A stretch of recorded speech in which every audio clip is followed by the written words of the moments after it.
They said every picture tells a story, but his told the kind that made you wish they didn't. Arthur Fenn was a war photographer once. Now he haunted the alleys of Chicago, taking portraits for cash and whiskey. His studio was small, barely lit. The smell of chemicals and rain soaked through the wallpaper. People came to him for one reason. He could capture something no one else could. Not just the face, but the truth behind it, like the soul frozen in silver.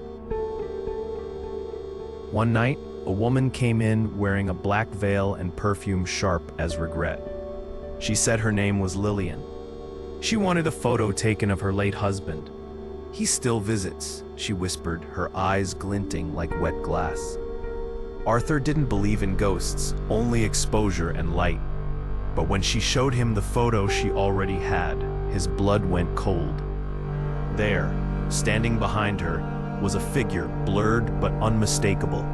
Himself, Arthur Fenn, camera in hand. He told her it was impossible, some double exposure or trick of reflection. But Lillian smiled, sad and knowing. "Maybe," she said, "you just don't remember." That night he couldn't sleep.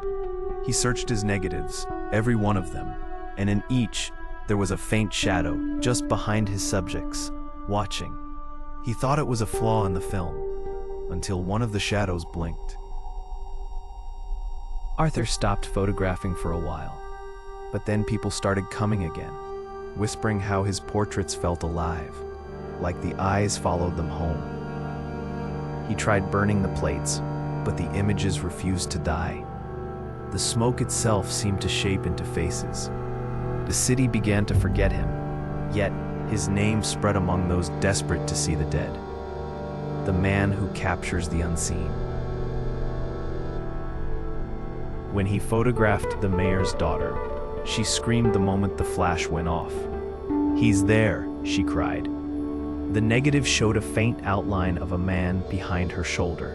Not Arthur, but someone older, worn, eyes hollow.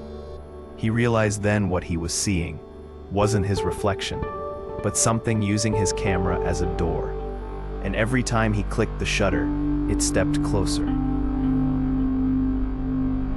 He visited a priest, then a psychic, then a drunk who claimed to know the devil by name.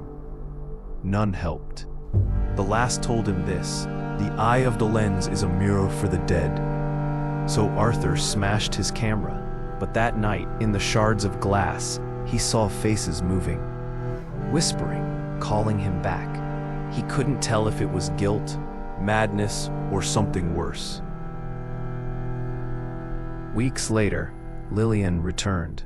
She didn't look alive anymore. Pale, trembling, her dress damp with rain. She thanked him softly, said he had given her husband peace.